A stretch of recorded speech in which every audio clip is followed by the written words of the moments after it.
జ్ఞానానందమయం దేవం నిర్మలస్ఫటికాకృతిం ఆధారం సర్వవిద్యానాం హయగ్రీవముపాస్మహే. జ్ఞానానందమయం దేవం నిర్మలస్ఫటికాకృతిం ఆధారం సర్వవిద్యానాం హయగ్రీవముపాస్మహే. ఓం అస్మద్గురుభ్యో నమః. ప్రియ భగవద్బంధువులారా, ఇంతవరకు యామున వారి చరిత్ర మనం చెప్పుకున్నాం. యామునాచార్య చరిత్ర, యామున వైభవం, శ్రీ వైష్ణవ సిద్ధాంతం విషయంకి వచ్చేసరికి ఇందులో యామునాచార్యుల వారి యొక్క చరిత్ర ఇంతవరకు మనం చెప్పుకున్నాం. ఇక నుంచి యామునుల వారి చరిత్ర, భగవద్ రామానుజుల వారి చరిత్ర కలిపి చెప్పుకుంటాం. వారికి ఒక విషయం తెలిసింది అని మనం చెప్పుకున్నాం గతంలో. ఏమిటా విషయం? వెతుకపోయిన తీగ ఎదురుగుండానే వచ్చిందట, ఆడబోయే తీర్థం ఎదురుగుండా వచ్చింది అని. అలా మనం ఎక్కడికైతే వెళ్ళాలనుకున్నాం వారే దగ్గరకు వచ్చినట్టు. భగవద్ రామానుజుల వారి యొక్క అవతారం గురించి తెలిసింది. ఫలానా దగ్గర అవతరించారు అని ఎలాగైనా చూడాలి భగవద్ రామానుజుల వారిని అనుకున్నారు యామునాచార్యుల వారు. అప్పటికి భగవద్ రామానుజుల వారు కొద్దిగా ఓ 10 సంవత్సరాల వయస్సు దరిదాపుగా వచ్చింది. ఆయన 10 కూడా కాదు, ఇంకా చిన్న వయసులోనే 10 అలాగా 8. వీరు కాంచీపురంలో యాదవ ప్రకాశ మిశ్రుడు అనేటటువంటి ఒక అద్వైత సిద్ధాంతి దగ్గర ఆయన పాఠాలు నేర్చుకుంటున్నారు, వేద పాఠాలని నేర్చుకుంటున్నారు, వేదాధ్యయనం నేర్చుకుంటున్నారు. ఈ విషయం తెలిసింది వీరికి. వెళదాం అనుకున్నారు. ఎవరు ఈ రామానుజులు అంటే ఒకసారి మనం పరిశీలన చేసుకుందాం. యామునాచార్యుల వారికి శ్రీశైల పూర్వులు అని ఒక శిష్యులు ఉన్నారని మనం చెప్పుకున్నాం కదా. వారినే పెరియ తిరుమల నంబి అని అంటారు. పెరియ తిరుమల నంబి శ్రీశైల పూర్ణులు. వీరు వెంకటేశ్వర స్వామి వారిని నిత్యము సేవించుకుంటూ అక్కడే ఉండేవారు. వెంకటేశ్వర స్వామి వారికి తిరుమలలో ఉండి తీర్థం తీసుకురావడం, వారితో స్నానం చేయించడం ఆ తీర్థముతో, ఇలాంటి నిత్య కార్యక్రమాలన్నీ వారు కైంకర్యములు చేసేవారు, సేవ చేస్తుండేవారు. చాలా స్వామి అంటే అమితమైనటువంటి ప్రీతి వారికి. వారికి 2 చెల్లెళ్ళున్నారు. ఒక ఆమె కాంతిమతి ఆమె పేరు, ఇంకొక ఆమె పేరు ద్యుతిమతి అని. ఈ కాంతిమతి అమ్మవారిని తాయారుని కేశవ యజ్వి అనేటటువంటి ఒక వైష్ణవోత్తమునికిచ్చి వివాహం చేశారు. వారు కంచిలోనే ఉంటుండేవారు. ఆ తర్వాత వారికి ఒక కుమారుడు జన్మించారు. కేశవ యజ్వి పుత్రకామేష్టి చేశారట. చేస్తే తద్వారా వారికి ఒక కుమారుడు జన్మించారు. ఇది మనకి మద్రాసులో ఒక దేవాలయం ఉన్నది, పార్థసారథి దేవాలయం. అదొక దివ్య దేశం. ఆ దివ్య దేశానికి వచ్చి ఆయన అక్కడ పుత్రకామేష్టి చేసి ఆయన స్వామిని అడిగారట, స్వామి నాకు నీ సేవకుడైనటువంటి ఒక కుమారుడు నీకు అంటే తన అంశతోనే జన్మింపచేశారు. అంటే తన అంశ అయినటువంటి ఆదిశేషుని యొక్క అంశ, ఆదిశేషుల్లో కూడా పరమాత్మ యొక్క అంశ ఉన్నది. ఆదిశేషుని అంశతో జన్మింపచేశారు భగవద్ రామానుజుల వారిని. తర్వాత తిరుమల నంబి గారికి ఈ విషయం తెలిసింది. కాంచీపురంలో వాళ్ళు ఉంటున్నారు. కాంచీపురం నుంచి పెద్ద దూరం కాదు తిరుమల. అప్పట్లో ఇంత ప్రయాణ సాధనాలు లేకపోయినా వాళ్ళంతా వేగంగా వెళ్లేవాళ్ళండి. నడక కూడా వేగంగా నడిచేవారు. వాళ్ళకి అంత పెద్ద కష్టం అనిపించేది కాదు. ఆ విషయం తెలిసింది వీరికి. సంతోషంగా వెళ్లారు. వెళ్లి మేనల్లుడికి జాతక సంస్కారములు చేద్దామనుకుని వెళ్ళారు. ఈయన వెళ్ళి చూశారట. చూడగానే ఆ శిరస్సు మీద తలపైన ఆ శివుకి అలా పైని పడగల రూపంగా కనిపించాయట. ఆదిశేషుని వలె అలాగ 1000 పడగలు ఉన్నాయా అన్నట్లుగా కనిపించిందట వారికి. ఆశ్చర్యం. తమ ఆచార్యులు వెతుకుతున్నటువంటి, వేచి చూస్తున్నటువంటి అవతారం వీరేనేమో అనుకున్నారు ఆయన. జాతక సంస్కారం చేసి ఇళయాళ్వార్ అని పేరు పెట్టారట. అంటే లక్ష్మణార్యుడు పేరు. లక్ష్మణుడు. లక్ష్మణుడు అంటే ఎవరండి? రాముని యొక్క తమ్ముడు కదా, శ్రీరామచంద్రుని యొక్క తమ్ముడు. అంటే రాముని యొక్క అనుజుడు, రామానుజుడు. ఆ విధంగా పేరు పెట్టారు ఆయన. తర్వాత మనకి రామానుజులని, లక్ష్మణార్యులని, ఇళయాళ్వారని రకరకాల పేర్లతో మనం పిలుస్తాం.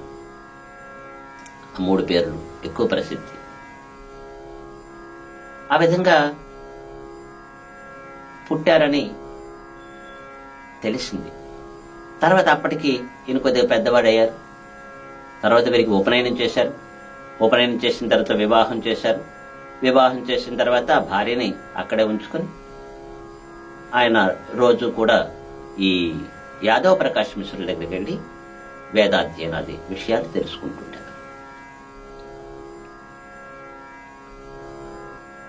ఈ విషయం క్రమక్రమంగా యామనాచార్యుల వారికి తెలిసింది. తెలిసి యామనాచార్యుల వారు వచ్చి రామానుజుల వారిని చూద్దామని వెళ్ళారు. వెళ్ళేసరికి అక్కడ ఒక చోట వీరు చదువుకుంటున్నారు. దూరం నుంచి చూశారు. కానీ విద్యాభ్యాసం చేస్తున్నటువంటి ఆ విద్యార్థిని అక్కడి నుంచి గురువు దగ్గర నుంచి తీసుకురావడం పద్ధతి కాదు. వాళ్ళు ఏ సంప్రదాయం అవ్వనివ్వండి, ఏదో ఒక సంప్రదాయంలో చదువుకుంటున్నారు కదా, ఆ విద్య పూర్తయిన తర్వాత తీసుకొచ్చుకుందాం అని చెప్పి అక్కడే ఉంచేసి ఆశీర్వదించి, దూరం నుంచి ఆశీర్వదించి మన కలవల వచ్చేశారు యామనాచార్యుల వారు. రామానుజుల వారు యాదవ ప్రకాశ్ మిశ్రుల వారి దగ్గర చక్కగా చదువుకుంటున్నారు. వీరి పిన్ని గారు ఉన్నారు కదా, ద్యుతిమతి గారు, వారికి కూడా ఒక కుమారుడు పుట్టారు. ఈయన కూడా అక్కడే చదువుకుంటున్నారు. సరే, కొంతకాలం అయింది. ఏమంటే ఇంగువ రాసినటువంటి గుడ్డని, ఇంగువ కట్టిన గుడ్డని ఓ 10 గుడ్డల, పాత గుడ్డల మధ్యలో పెట్టామనుకోండి, ఈ వాసన వస్తూ ఉంటుంది కదా, అందులో నుంచి పాత గుడ్డల వాసన పోతుంది. ఇంగువ గుడ్డ యొక్క వాసనే పైకి వ్యాపిస్తుంది. ఇంగువకు అంత ప్రభావవంతమైనటువంటి వాసన ఉంది. ఓ సుగంధ ద్రవ్యం ఉన్నదనుకోండి, అటువంటి ద్రవ్యాన్ని ఒక దగ్గర పెట్టాం. చందనపు చెక్క, బోల్డన్ని మామూలు చెక్కల మధ్యలో పెట్టాం, కానీ ఆ వాసన వస్తూ ఉంటుంది. ఓ, ఇక్కడ చందనపు చెక్క ఒకటి ఉన్నది. అలాగే భగవద్ రామానుజుల వారు వారి యొక్క దివ్యమైన అవతారం ఇది అని తెలియచెప్పేటటువంటి అనేక సంఘటనలు ఒక్కొక్కటి జరుగుతూ వస్తున్నాయి. యాదవ ప్రకాశ్ మిశ్రుడు గొప్ప తాంత్రికవేత్త, మంత్రవేత్త అనేటటువంటి ప్రసిద్ధి ఆ చుట్టుపట్ల ప్రాంతమంతా ఉంది. సరే, ఒకరోజు ఒకానొక సందర్భంలో ఒక రాజుగారికి, ఆ దేశాన్ని పరిపాలించే రాజుగారి కుమార్తెకి ఒక దెయ్యం పట్టింది. అంటే మన పేడ పిశాచి అంటాం కదా, అది పట్టింది. ఎంతమంది భూత వైద్యులు వచ్చినా సరే దాన్ని రూపమాపలేకపోతున్నారు. దాంతో రాజుగారు కబురు పెట్టారు ఇక్కడికి. యాదవ ప్రకాశ్ మిశ్రుడికి వచ్చి, మా అమ్మాయికి స్వస్థత చేకూర్చండి, మా అమ్మాయికి ఈ వ్యాధిని తగ్గించండి, ఈ దెయ్యం ఏదో పట్టుకుందట, పీడ పట్టుకుందట, దానిని మీరు రూపమాపండి అని కబురు పెట్టారు.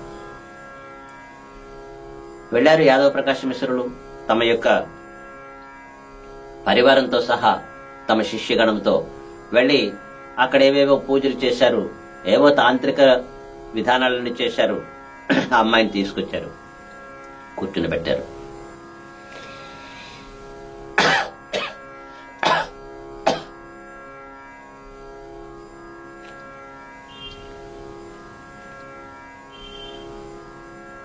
ఆ అమ్మాయిలో ఉండేటటువంటి ఆ బ్రహ్మపిశాచి, ఆ పీడ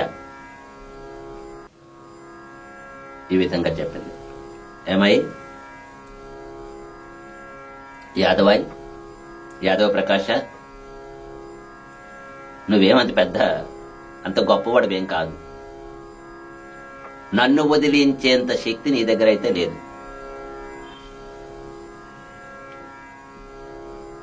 గత జన్మలో నేనొక బ్రాహ్మణుణ్ణి. బ్రహ్మరాక్షులు ఎలాగవుతారు? బ్రాహ్మణుడిగా జన్మించి వేదాధ్యయనం చేసి నియమనిష్టలు లేకపోవడం చేత అక్కడి వరకు బాగానే ఉంటుంది.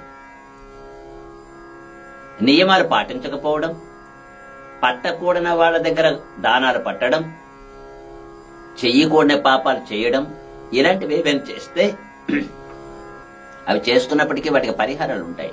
ఆ పరిహారాలు చేసుకోకపోతే, శాంతులు చేసుకోకపోతే అప్పుడు బ్రహ్మరాక్షుడు అవుతాడు. ఆ విధంగా నేను అయిన వాడును. నేనైతే పరిశుద్ధమైనటువంటి బ్రాహ్మణుణ్ణి, సమస్త వేద శాస్త్రములను గ్రహించినటువంటి వాడిని. ఇక నువ్వేంటి అంటే, గత జన్మలో నువ్వు ఒక తొండవి. నువ్వు ఒక దేవాలయం దగ్గర ఉండేటటువంటి దాన్ని. అక్కడ ఉండేటటువంటి ఆ దేవాలయంలో కొంతమంది బ్రాహ్మణులు వచ్చి భోజనం చేసి ఆ ఎంగిలి విస్తరలు అక్కడ పడేస్తే ఆ ఎంగిలి తినడం అనేటటువంటి దాని చేత, ఆ పుణ్య విశేషం చేత నువ్వు ఇదిగో ఈ విధంగా పుట్టి ఓ పీఠానికి అధిపతి అయినంత మాత్రాన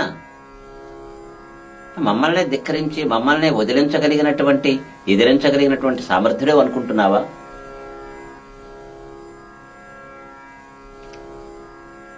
సరే, మాట్లాడింది కదా బ్రహ్మపిశాచి. సరే, నువ్వు ఎలా అయితే వదులుతావు చెప్పు. పోని నేను వదిలించలేను అనేటటువంటి విషయాన్ని నువ్వు రూఢి చేశావు, రూఢి అయిపోయింది. మరి నువ్వు ఎలాగ వదులుతావు? ఇదిగో నీ వెనకతలు ఉన్నాడే నీ శిష్యుడు, ఆయన ఆదిశేషుని యొక్క అంశావతారం, భగవద్ రామానుజులు ఆయనే.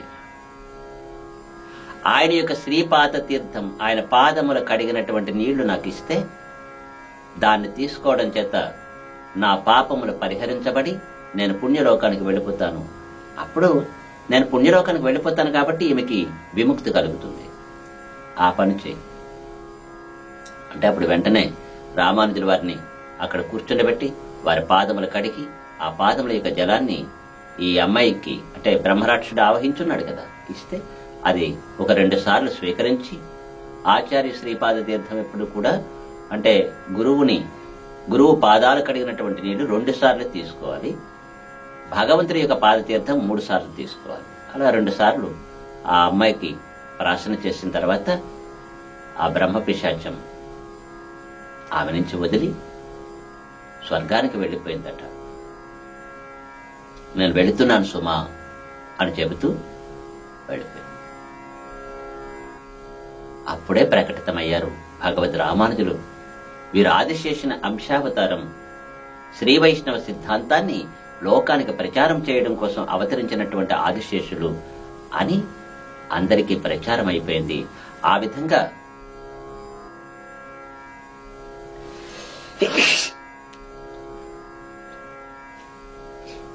యాముల వారికి కూడా తెలిసి వారు కూడా వచ్చారు చూడడానికి. కానీ వీరు కాక వెళ్లిపోయారు అని మనం చెప్పుకున్నాం. ఇంకా భగవద్ రామానుజుల వారి యొక్క వైభవాన్ని మనం అనేక విషయాలు చెప్పుకోవాల్సి ఉంది. ఆ తర్వాత ఈ యాదవ ప్రకాశ మిశ్రుడికి ఒక రకమైన ఈర్ష్య, ఒక ద్వేషం, ఇలాంటివన్నీ లోపల పెరగడం మొదలైంది. సహజంగానే కొంతమందికి విష్ణు అంటే ద్వేషం ఏర్పడుతూ ఉంటుంది, లేదా విష్ణు భక్తుల యందు ఉండే ద్వేషం విష్ణువు మీద అంటే వీళ్ళ మీద చూపించలేక విష్ణువు యందు చూపిస్తుంటారు. కనుక విష్ణువుని కించపరిచే విధంగా మాట్లాడటం, భగవంతుని కించపరిచే విధంగా మాట్లాడటం, అలాంటి ఒక సంఘటన జరిగింది. యాదవ ప్రకాశ్ మిశ్రులకి భగవద్ రామానుజుల వారి మీద మెల్లమెల్లగా ద్వేషం. తన శిష్యుడైనప్పటికీ తనకన్నా ఉన్నత స్థితికి వెళ్ళిపోతున్నాడే, తనకన్నా ఉన్నతమైనటువంటి పేరు సంపాదించుకుంటున్నాడే, ఒకసారి చెప్తే వెంటనే గ్రహించేస్తున్నాడు. రేపొద్దున మన సిద్ధాంతానికి, మన గురుత్వానికి ఈయన వ్యతిరేకమవుతాడేమో అని ఒక భయం పట్టుకుంది ఆయనకి. సహజంగా గురువు, మంచి గురువు అయితే తన శిష్యుడు అభివృద్ధి చెందుతూ ఉంటే ఆనందపడతాడు. నన్ను గెలవగలిగినటువంటి వాడు నా శిష్యుడే కదా అని. కానీ గురువులో ఆ రకమైన విశాల దృక్పథం లేనప్పుడు సహించలేరు కొంతమందికి. ఈ అద్వైత సిద్ధాంతి యాదవ ప్రకాశ్ మిశ్రులు సహించలేకపోయారు. ఆ తర్వాత కొన్ని రోజులు పోయిన తర్వాత ఆయన మాత్రం, రామానుజులు మాత్రం గురువు గారిని గురువుగానే చక్కగా సేవించుకుంటున్నారు, ఆయనకు పరిచర్యలు చేస్తున్నారు. ఇలా గడుస్తూ ఉండగా ఒకరోజు యాదవ ప్రకాశ్ మిశ్రులు, రామానుజ, నేను అభ్యంగన స్నానం చేయాలనుకుంటున్నాను, నాకు తలకి నూనె, ఒంటికి నూనె రాసి మర్దన చేయబోయ్ అన్నారు. ఆనాడు గురువులు ఆ విధంగా సేవలు చేయించుకునేవారు, శిష్యుడు కూడా ప్రీతిపూర్వకంగా చేసేవారు. అలాగే రామానుజుల వారు కూడా ప్రీతిపూర్వకంగా మర్దన చేస్తూ, ఒంటికి నూనె రాస్తూ ఒక విషయం అడిగారట. గురువుగారు, ఉపనిషత్తుల్లో యదాకప్యాసం పుండరీకమే వాక్షిణి పరమాత్మను వర్ణించే ఒక విషయవాక్యం ఉంది కదా, ఈ వాక్యానికి కాస్త వివరంగా తాత్పర్యాన్ని అనుగ్రహిస్తారా? అనుగ్రహించమని వేడుకుంటున్నాను. వీలైతే. ఓ, తప్పనిసరిగా చెప్తాను అన్నారు యాదవ ప్రకాశ్ మిశ్రులు. చెప్పారు. ఆ అర్థం విని రామానుజుల వారికి కళ్ళ వెంట నీళ్లు వచ్చాయంట. ఏమాయ్, ఎందుకు కళ్ళ వెంట నీళ్లు వస్తున్నాయి? ఏం లేదు స్వామి, మీరు అలా చెబితే నాకు బాధ అనిపించింది. అయ్యో, ఇలా కూడా ఇంత నీచంగా మాట్లాడతారా అని బాధ అనిపించింది. అందుకే నాకు ఏడుపు వచ్చింది.